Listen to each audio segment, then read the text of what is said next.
Good morning, Rhonda. How are you doing today? Fantastic. How are you? Someone who says the word fantastic lives that word. It is a part of your life, isn't it? I guess so. It's a mantra. I need to get a tattoo. I'm with you on that. Congratulations on this graphic novel. Oh my God, I would love to see this in some sort of action way in my VR goggles. I mean, are you talking about this comic? I would love to see this, turned into animation in the way, but I get to watch it through my VR goggles so I can have the action right there with you. Ooh, I don't know. Do they make comics for VR? That would be incredible. I'd sign up for that. Yes. But I think it would be perfect for that because we're really trying to revolutionize how action is made in comics for these. I actually choreographed and filmed all the action scenes for it to send to our artists for reference. Speaking of that, I was going to ask you about that. How does it come from your imagination into the heart of the artist who's now got to put that into action? Well, I wrote the screenplay, and then our editor, Axel Alonso, who is a former editor-in-chief of Marvel, he takes my screenplay and translates it into a comic script, and then I go through the comic script panel by panel and take different reference shots and everything like that, which could include screenshots from the action scenes that I filmed.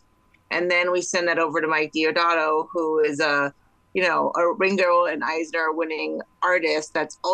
He's also a martial artist, so he understands a lot of these movements and stuff more than anyone else would. And then I get a new page from him every day, and I get to check it out and give him feedback and go back and forth. And we're already about halfway done with it. Wow. I'm so glad that you're so faithful to the path of the black belt in this. And the reason why I say that is because I'm a third dan, and so many times I watch these karate movies and things, and I'm going, no, that couldn't happen. So I'm glad that you're faithful to that path.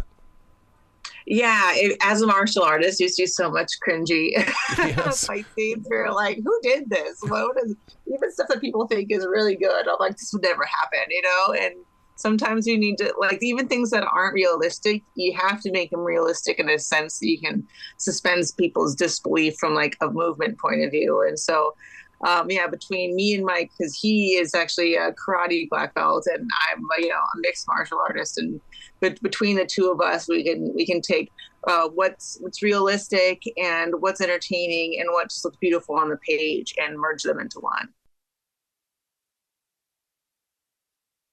Did you go into any of the moves or anything like that? Because my friend and I, we always do what's called 10%. And we'll go, okay, what would we have done if we would have done this? What would the action and the reaction would have been? Because it just seems like that. It's like you guys lived this physically, and then it became the storyline.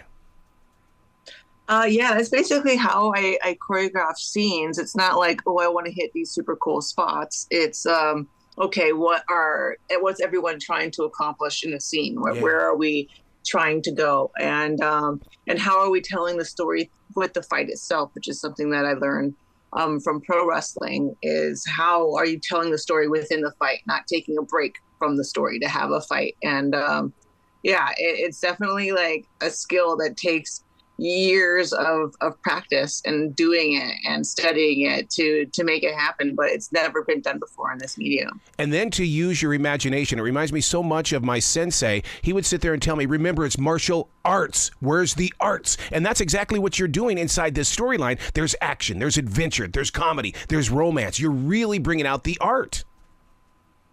Oh, thank you. Yeah, it's I always say that martial arts are different than sports because they come with a philosophy.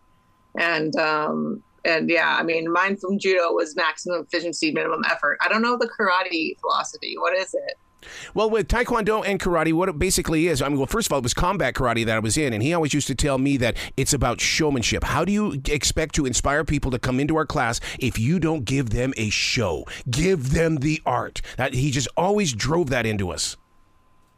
Oh yeah, there wasn't like a mantra that came with karate. With judo, it was maximum efficiency, minimum effort, and mutual welfare and benefit. So those were the two mantras. There wasn't a set in karate they put it over the door or something like that, or was it school by school? Yeah, over our door in Taekwondo was winning is a choice, and to this day I still live by that. Ooh, I love that. Yeah. So now, when you have this storyline, first of all, I love the baby bump. I love the code name Mom. Everything here is so I want to be a part of it. How did you get that invitation even to get me into your thoughts? I think it's inside of everybody.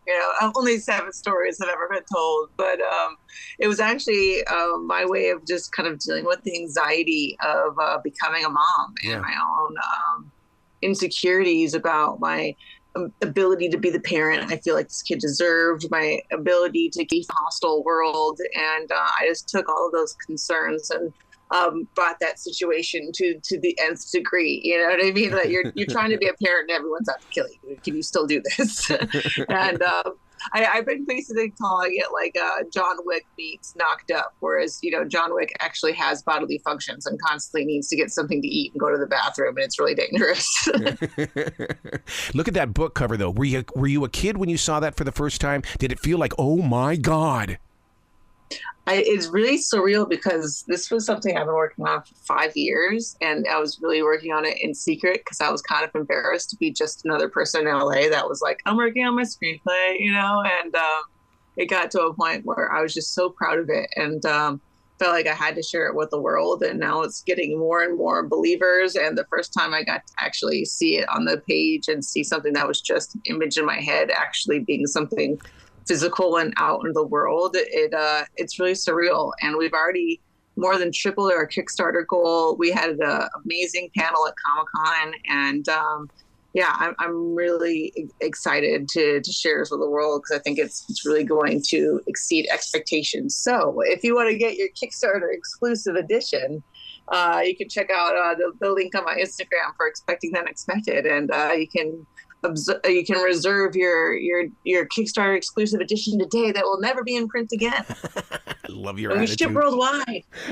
I love your attitude. Please come back to this show anytime in the future, Rhonda. The door is always going to be open for you. Thank you so much. I appreciate you letting me in the door. You bet. Well, you be brilliant today, okay?